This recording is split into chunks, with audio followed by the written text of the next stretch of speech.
Hi guys. So real quick, I want to talk about something. First off, it is very late. I'm getting ready to go to bed. I want to talk about firearms. In the next few videos, I'm just going to debunk some things. Pardon me. I'm going to debunk some things. I have experience with the Democratic Party. I ran under the Democratic ticket, even though I'm predominantly independent. I'm very center. And people that personally know me will even say that I'm very center aligned. I want to bust some myths that go around and that are spread by the fear mongers out there. So one thing is that Democrats want to take your guns. No, they don't.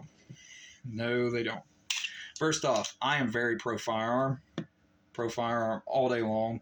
This is my 1911. Shoots a 45 caliber round. Big chunky boy.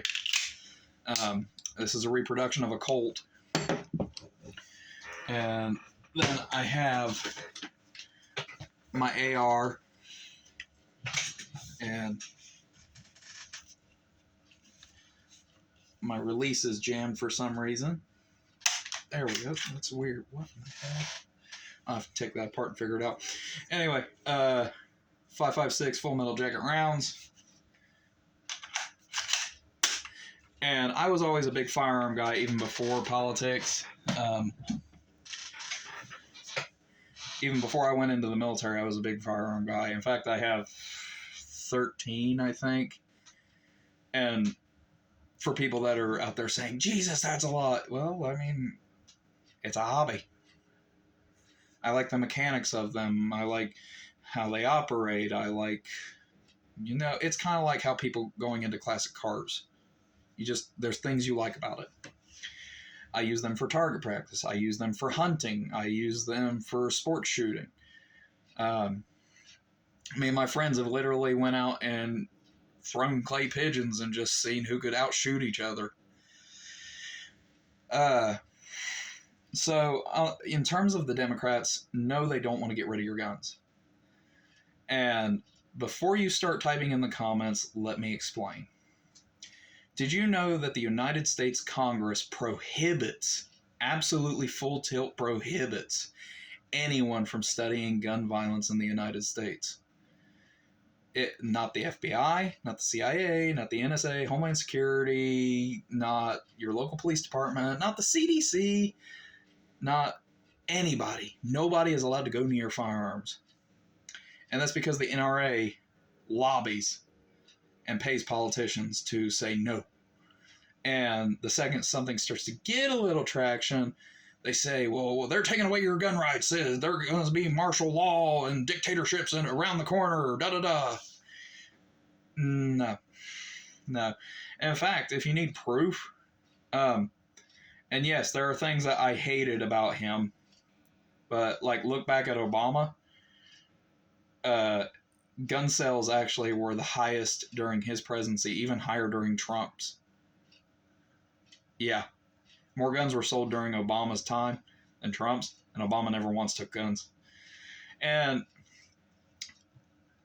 so people are automatically like, well, you got to look at Democrat-run areas like LA and Chicago and all that. Okay. Why aren't we studying the cause of those crimes? Oh, wait, Congress won't allow it. We studied cars. We studied everything. We studied airplanes. We studied what caused them to be unsafe.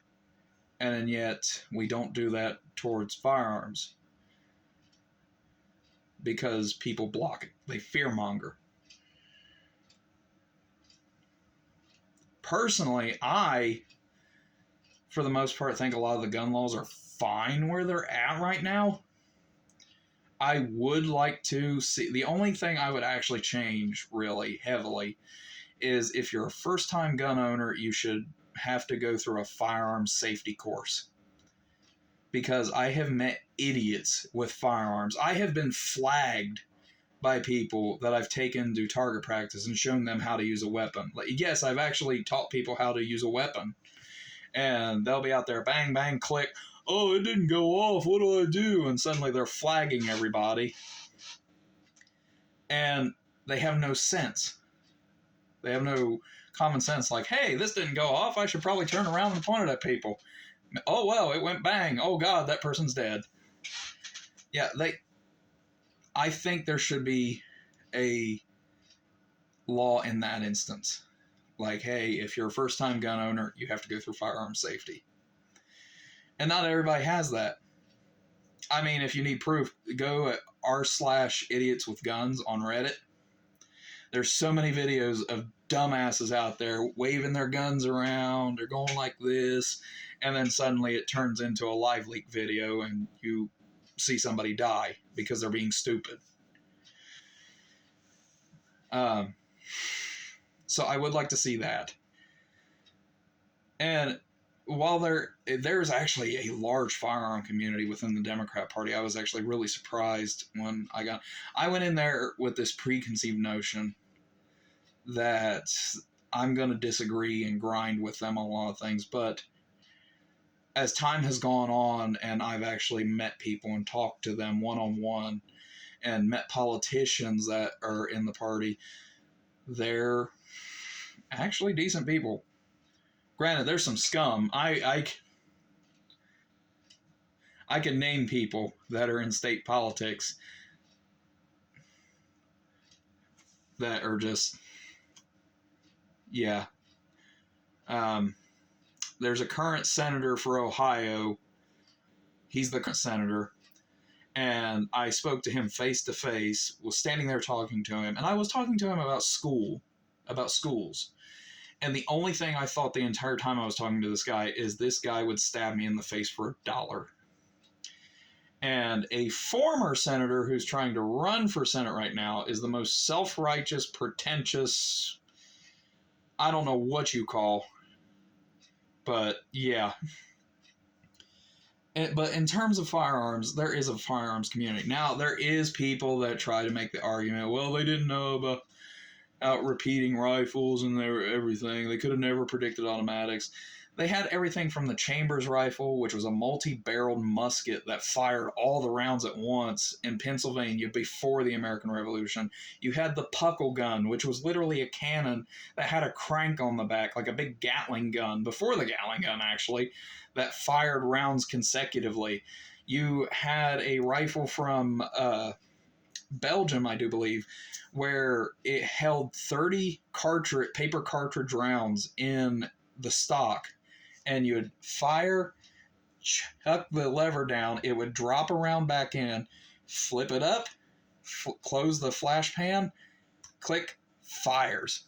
Yeah, they had repeating weapons. They were not stupid. People have this innate ability to think, well, they were in the past, they must have been dumb. No, these were highly intelligent people. Even all through like human history, there's instances of them being really smart. In fact, some of them are probably more intelligent than people today. But yeah, in terms of firearms, it's mostly because we aren't allowed to study anything about it. Anytime somebody tries to, they're automatically blocked. If any type of reporting comes out, it's automatically declared a horrible, horrible thing. You should not listen to anyone. No. I will personally fight for your right to keep and bear a firearm. I do not trust the government enough. And the reason I don't trust the government enough is because look at the shit that's going on now. I mean, like every few years, they come out with a report saying, yeah, your conspiracy theory was right. We were doing this to people. Blah, blah, blah. What are you going to do about it? It's American culture at this point that they do that. So, no, I will never try to take your firearms. Ever. In fact, I will staunchly oppose it. The only thing I will ever say is we should study it, and people who have never owned a firearm should have to go through a firearm safety course. Anyway, I'm going to start busting some myths that have been made up, but stay tuned for the next video. Goodbye for now, and God bless.